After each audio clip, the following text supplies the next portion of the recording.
അടൂർ പ്രകാശിന്റെ വിശദീകരണം വന്നിട്ടുണ്ട്.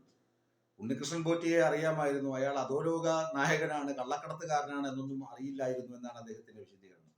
ഇതേ വിശദീകരണം കടകംപള്ളി സുരേന്ദ്രൻ കൊടുത്തപ്പോൾ കടകംപള്ളി സുരേന്ദ്രനെ പ്രതിപക്ഷ നേതാവ് എല്ലാം കൂടി വലിച്ചു വാരി ഒട്ടിച്ചു.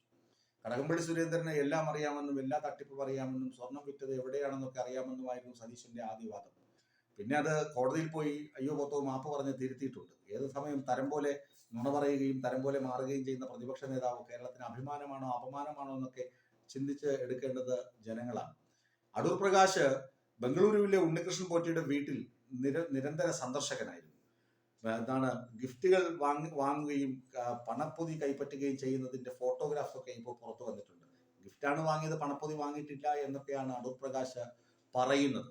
ഏതായാലും അത് നമുക്ക് വിശ്വസിക്കാം. നമ്മൾ പാർട്ടിക്കാരല്ലല്ലോ, നമുക്ക് അതായത് കോൺഗ്രസോ CPM അങ്ങനെയല്ല, ആരോപണങ്ങൾ നമുക്ക് അങ്ങനെ തന്നെ അവതരിപ്പിക്കാം.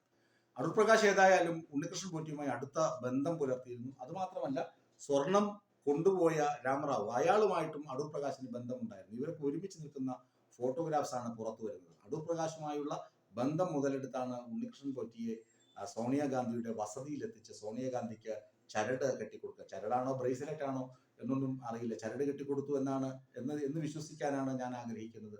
ചരട് കെട്ടിക്കൊടുത്തതും ഒക്കെ അടൂർ പ്രകാശിന്റെയും അതുപോലെ ആന്റോ ആന്റണിയുടെയും ഒക്കെ പിന്തുണയോടുകൂടി ആയിരുന്നു എന്ന പരമാർത്ഥം തെളിയിക്കുന്ന ഫോട്ടോഗ്രാഫ്സ് ആണ് ഇപ്പോൾ പുറത്തു വന്നുകൊണ്ടിരിക്കുന്നത്.